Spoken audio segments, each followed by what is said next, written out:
Isotope. Isotope বলতে আমরা কি বুঝি? যে সকল মৌলের প্রোটন সংখ্যা বা পারমাণবিক সংখ্যা বাকি সকল ভিন্ন। বাকি সকল ভিন্ন বলতে কি বোঝায়? ভর সংখ্যা ভিন্ন, নিউটন সংখ্যা ভিন্ন, সে সকল মৌল যুগলকে আমরা বলবো পরস্পরের আইসোটোপ। হ্যাঁ, এক্সাম্পল হিসেবে কি দিয়েছি? হাইড্রোজেন। হাইড্রোজেনের 3টা আইসোটোপ রয়েছে, হাইড্রোজেন 1 হাইড্রোজেন 1 2, হাইড্রোজেন 1 3, যা নামকরণ কি বলো দেখি? পোট্রিয়াম, ডিউটেরিয়াম, ট্রিটিয়াম। হ্যাঁ, আচ্ছা, প্রোটন সংখ্যা বা পারমাণবিক সংখ্যা প্রত্যেকটারই সেম না? ভর সংখ্যা এবং নিউটন সংখ্যা আলাদা। নিউটন সংখ্যা থেকে আমরা কি বলতে পারবো? ভর সংখ্যা থেকে পারমাণবিক সংখ্যা বাদ। এখান থেকে পোট্রিয়ামের নিউটন সংখ্যা কত? 0। 1 থেকে 1 বাদ দিলে কত হয়? 0 হয়। হ্যাঁ, ডিউটেরিয়ামের নিউটন সংখ্যা কত? ভর সংখ্যা থেকে প্রোটন সংখ্যা বাদ দিলে নিউটন সংখ্যা, তাহলে 2 থেকে 1 বাদ দিলে 1, 3 থেকে 1 বাদ দিলে 2। নিউটন সংখ্যা ভিন্ন, ভর সংখ্যা ভিন্ন, প্রোটন সংখ্যা একই বা পারমাণবিক সংখ্যা একই, সেগুলোকে বলবো পরস্পরের আইসোটোপ। আরেকটা এক্সাম্পল কি দিয়েছি? অক্সিজেন। অক্সিজেনের 3টা আইসোটোপ রয়েছে, একটা হচ্ছে অক্সিজেন 16 17 18। হ্যাঁ, প্রোটন সংখ্যা সেম। নিউটন সংখ্যা কত হচ্ছে? 16 থেকে 8 বাদ দিলে 8, 17 থেকে 8 বাদ দিলে 9, 18 থেকে 8 বাদ দিলে 10, যা নিউটন সংখ্যা ভিন্ন, পরস্পরের কি? আইসোটোপ। আইসোবার। আইসোবার বলতে কি বোঝায়? ভর সংখ্যা সমান কিন্তু নিউটন সংখ্যা এবং প্রোটন সংখ্যা ভিন্ন। এক্সাম্পল হিসেবে কি দিয়েছে? আর্গন 18, এর ভর সংখ্যা 40, পটাশিয়াম প্রোটন সংখ্যা 19, এর ভর সংখ্যা 40, 20 হচ্ছে ক্যালসিয়াম এবং ভর সংখ্যা 40। প্রত্যেকটারই ভর সংখ্যা সেম, প্রোটন সংখ্যা এবং নিউটন সংখ্যা ভিন্ন। প্রত্যেকটারই যদি নিউটন সংখ্যা বাইর করি তাহলে কত হবে? 40 থেকে 18 বাদ দিলে কত হয়? 22। হ্যাঁ, পটাশিয়ামের নিউটন সংখ্যা কত? 40 থেকে 19 বাদ দিলে 21, এবং ক্যালসিয়ামের নিউটন সংখ্যা কত? 40 থেকে 20 বাদ দিলে 20। প্রত্যেকটারই নিউটন সংখ্যা আলাদা, প্রোটন সংখ্যা আলাদা, হ্যাঁ, ভর সংখ্যা সেম। তাই আর্গন, পটাশিয়াম এবং ক্যালসিয়ামকে পরস্পরে আমরা আইসোবার বলতে পারি। তারপর কি? কপার এবং জিঙ্ক। প্রোটন সংখ্যা কপারের কত? 29, ভর সংখ্যা 64, জিঙ্কের প্রোটন সংখ্যা 30, ভর সংখ্যা 64। নিউটন সংখ্যা অবশ্যই বের করলে আলাদাই হবে, তা যা তোমাদের জন্য হোমওয়ার্ক। আইসোটোন হচ্ছে নিউটন সংখ্যা সমান, ভর সংখ্যা এবং প্রোটন সংখ্যা ভিন্ন। কি মৌল দিছি? সিলিকন দিছি, ফসফরাস দিছি, সালফার দিছি। সিলিকনের প্রোটন সংখ্যা আছে 14 এবং ভর সংখ্যা কত? 30। নিউটন সংখ্যা কত হবে? 30 থেকে 14 বাদ দিলে কত হয়? 30 থেকে 14 বাদ দিলে কত হচ্ছে? 10 থেকে 6 বাদ দিলে 1, হাতে 1 2 16। ফসফরাসের নিউটন সংখ্যা কত?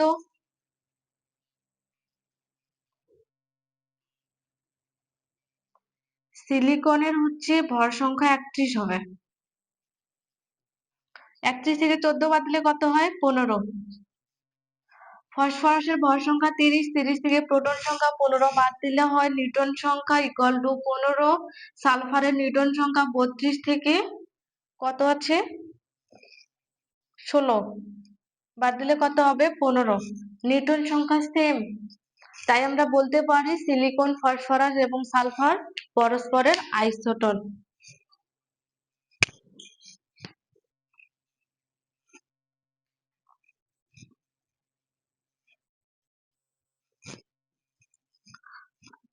এরপর দেখবো আমরা অরবিট এবং অরবিটাল। অরবিট হচ্ছে ইলেকট্রন যে বৃত্তাকার কক্ষপথে অবস্থান করে, সেই কক্ষপথগুলোকে আমরা বলবো অরবিট। হ্যাঁ, বা বলতে পারি ইলেকট্রন যে বৃত্তাকার অঞ্চলে ঘূর্ণায়মান অবস্থায় থাকে, সেই অঞ্চলকে আমরা বলবো অরবিট বা কক্ষপথ।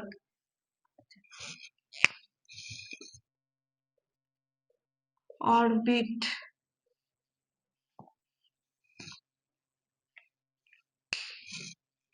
অরবিট বা কক্ষপথকে এন দ্বারা প্রকাশ করা হয়।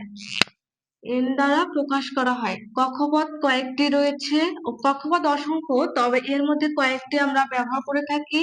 সেগুলো কি কি? কে, এল, এম, এন। কে এর জন্য n ইকুয়াল টু 1, এল এর জন্য n ইকুয়াল টু 2, এম এর জন্য n ইকুয়াল টু 3, এন এর জন্য n equal to 4। n equal to 1 হলে কে শেল বা কক্ষপথ, n ইকুয়াল টু 2 হলে এল শেল, n ইকুয়াল টু 3 হলে এম শেল। এবং n=4 হলে n শেল। কে এল এম এন দ্বারা প্রধান কক্ষপথকে প্রকাশ করা হয়ে থাকে।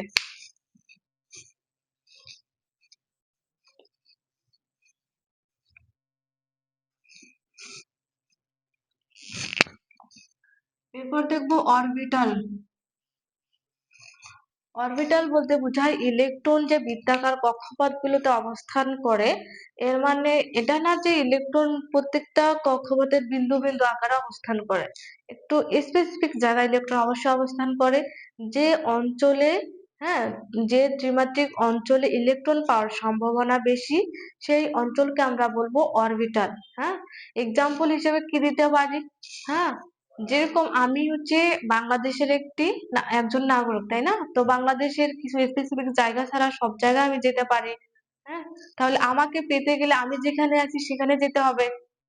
আমি এখন থাকি দিনাজপুরে, তার মানে দিনাজপুরে আমাকে পাওয়ার সম্ভাবনা কত? বেশি না? রংপুরে গেলে কি পাওয়া যাবে? পাওয়া যাবে না। তো এই যে আমি যে সব জায়গায় যেতে পারতেছি বাংলাদেশের কিছু স্পেসিফিক জায়গা বাদে, এই যে যাওয়ার ঘটনাটা হচ্ছে অরবিট। আর আমাকে যেখানে পাওয়া যাবে, যেখানে পাওয়ার সম্ভাবনা বেশি সেই অঞ্চলকে আমরা বলতে পারবো অরবিটাল। হ্যাঁ, তো ইলেকট্রন বেশি পাওয়ার সম্ভাবনা অঞ্চলকে আমরা কি বলবো? অরবিটাল। আচ্ছা, অরবিটাল কি কি হয়? অরবিটাল হয় S, p, d, F. Orbital কি কি হয়? S, p, d, f. S অরবিটালের আকৃতি হয় গোলাকার। যদি ধরি দ্বিমাত্রিক, এটা এক্স, এটা ওয়াই। এস অরবিটালের আকৃতি হয় গোলাকার। হ্যাঁ, পি অরবিটালের আকৃতি হবে কেমন? ডাবল ডাম্বেল আকার। তবে পি অরবিটাল হচ্ছে তিনটি, P x, P Y, P Z. S orbital একটি। এস অরবিটাল একটি, পি অরবিটাল হচ্ছে তিনটি, P x, P Y, P Z.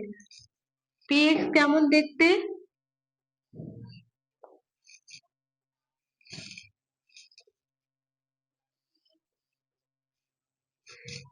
X, Y, Z.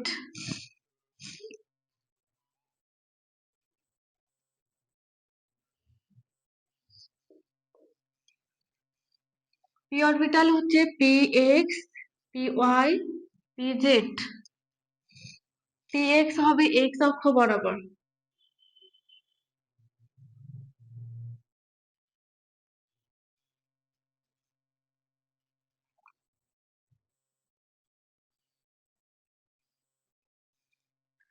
P X হবে এক্স অক্ষ বরাবর, পি ওয়াই হবে ওয়াই অক্ষ বরাবর।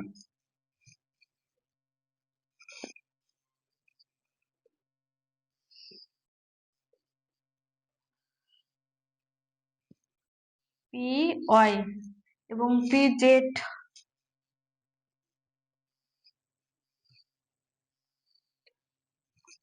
X, Y, Z. P z হবে জেড অক্ষ বরাবর।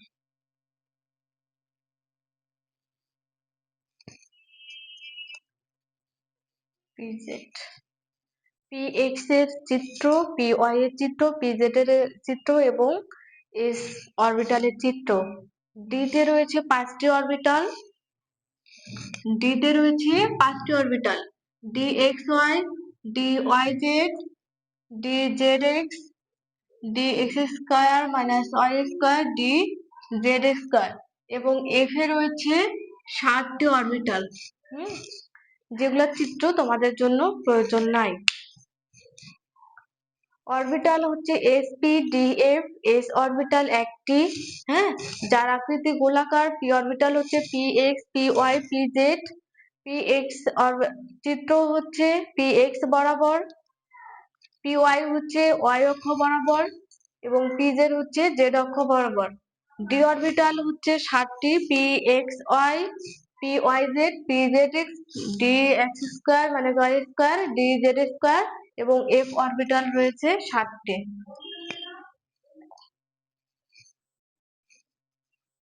কোয়ান্টাম সংখ্যা। পরমাণুর মধ্যে ইলেকট্রন যে ঘূর্ণায়মান অবস্থায় থাকে, ইলেকট্রন, প্রোটন এবং নিউট্রন, হ্যাঁ, তারা আসলে স্পেসিফিক কোন পর্যায়ে থাকে সেটা প্রকাশ করার জন্য আমরা ব্যবহার করে থাকি কোয়ান্টাম সংখ্যা। কোয়ান্টাম সংখ্যা মূলত 4 প্রকার। একটা হচ্ছে প্রধান কোয়ান্টাম সংখ্যা,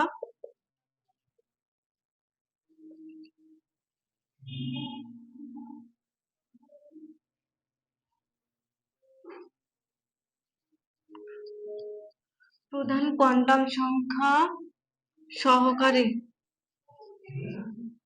কোয়ান্টাম সংখ্যা, চুম্বকীয় কোয়ান্টাম সংখ্যা, স্পিন কোয়ান্টাম সংখ্যা।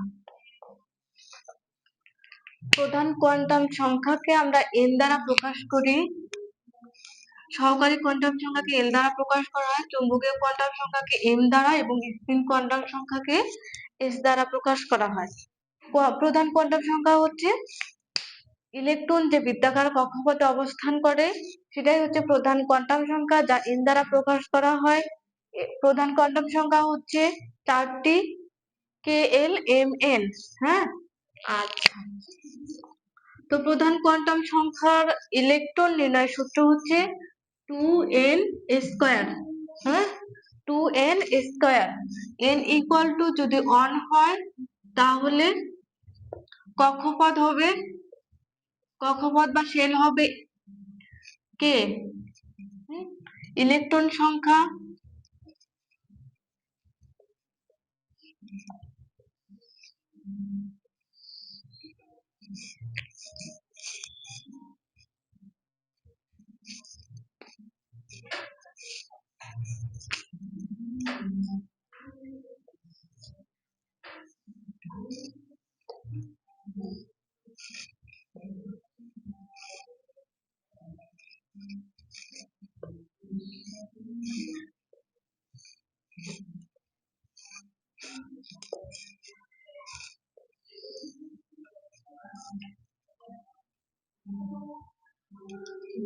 n শেল বা কক্ষপথ, ইলেকট্রন সংখ্যা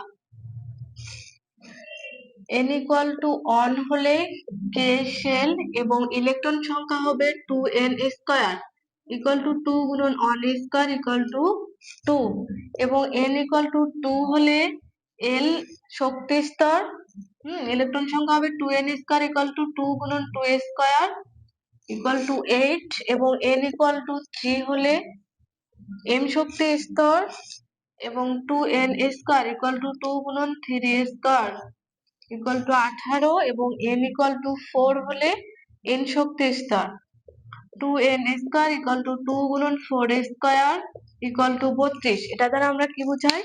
প্রধান কক্ষপথে n ইকুয়াল টু যদি 1 হয় তাহলে k শেল বা k শক্তি স্তর, k শক্তি স্তরে ইলেকট্রন থাকবে 2টি। n ইকুয়াল টু 2 হলে l শেল এবং l শেলে ইলেকট্রন থাকবে 8টি, n ইকুয়াল টু 3 হলে m শেল এবং m শেলে থাকবে 18টি, এবং n ইকুয়াল টু 4 হলে n শেলে থাকবে 32টি।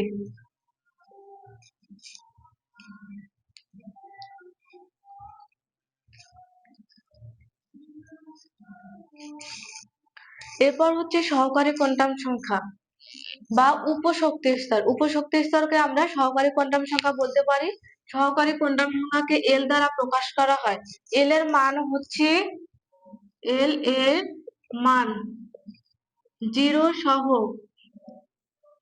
n minus 1। l এর মান হচ্ছে 0 সহ n মাইনাস 1। হ্যাঁ, সহকারী কোয়ান্টাম সংখ্যা হচ্ছে প্রধান কোয়ান্টাম সংখ্যার উপর নির্ভরশীল। n ইকুয়াল টু যদি 1 হয় তাহলে l ইকুয়াল টু হবে 0 সহ n মাইনাস 1। হ্যাঁ, তাহলে 0 n মাইনাস 1 করলে কত পাওয়া যায়? n এর মান কত? 1 বিয়োগ 1 ইকুয়াল টু কত? 0। হ্যাঁ, তাহলে n ইকুয়াল টু 1 হলে l ইকুয়াল টু কত পাবো? 0।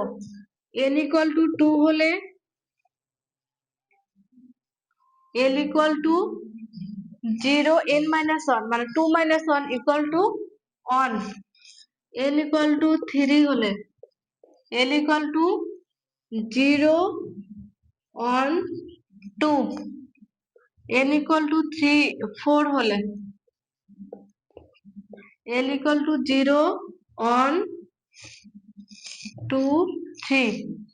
তাহলে কে শেলের জন্য L equal to হচ্ছে 0, L শেলের জন্য স্মল লেটার L হচ্ছে 0 1, M শেলের জন্য L equal to 0 1 2 এবং N শেলের জন্য L equal to 0 1 2 3।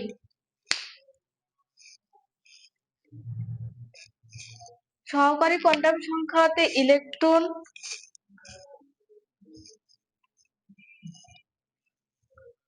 সহকারী কোয়ান্টাম সংখ্যার ইলেকট্রন সংখ্যা নির্ণয়ের সূত্র হচ্ছে 2 into 12 plus 1। হ্যাঁ, n equal to 1 হলে l এর মান কত 0, তাহলে 2 0 plus 1 equal to হচ্ছে 2। আবার n equal to প্রধান কোয়ান্টাম সংখ্যা n equal to 2 হলে l equal to কত 0 1। হ্যাঁ, 0 এর জন্য 2, 1 এর জন্য কত হবে 2 into 2 গুণন 1 যোগ 1, তাহলে 2 গুণন 3 equal to 6। আবার n equal to হচ্ছে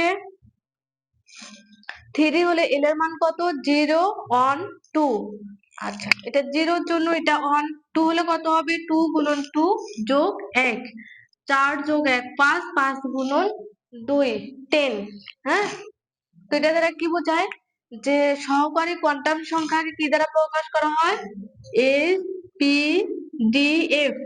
S এর জন্য L equal to কত 0, P এর জন্য কত 1, P এর জন্য L equal to কত 1, D এর জন্য L equal to কত 2, F এর জন্য L equal to 3। হ্যাঁ, যদি L equal to 0 হয় তাহলে S অরবিটালে ইলেকট্রন সংখ্যা কতটি থাকবে 2টি। যদি L equal to 1 হয় তাহলে কোন অরবিটাল p অরবিটাল ইলেকট্রন সংখ্যা কতটি থাকবে 6টি। যদি L equal to 2 হয় তাহলে d অরবিটাল ইলেকট্রন সংখ্যা কতটি থাকবে 10টি। কিভাবে 10টি 2 গুণন L এর মান কত 2 যোগ 1 into 2 equal to 10। আবার f অরবিটালের জন্য থাকবে 14টি।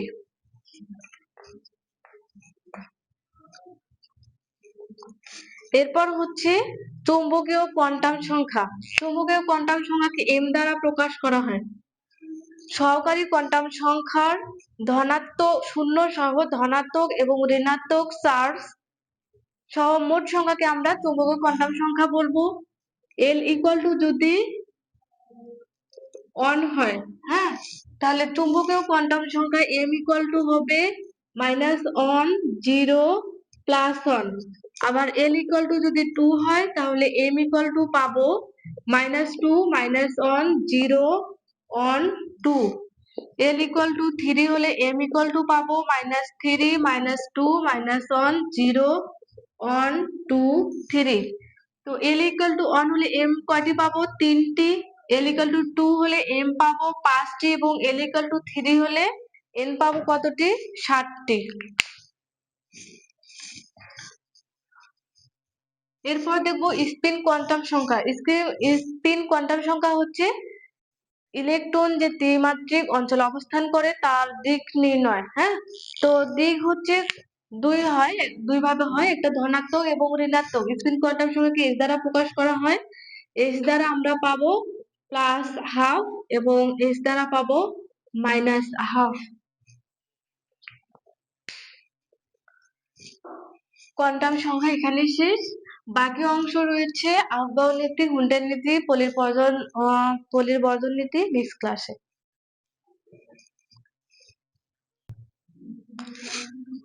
আফবাউ নীতি বলতে বোঝায় ইলেকট্রন যে পরমাণুতে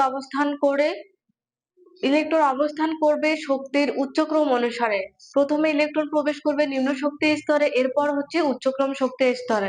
হ্যাঁ, এখন নিম্ন শক্তি স্তর এবং উচ্চ শক্তি স্তর কিভাবে চিহ্নিত করব n প্লাস l এর মান বের করে। n তে হচ্ছে প্রধান শক্তি স্তর, l তে হচ্ছে সহকারী কোয়ান্টাম সংখ্যা। n তে প্রধান কোয়ান্টাম সংখ্যা, l তে সহকারী কোয়ান্টাম সংখ্যা।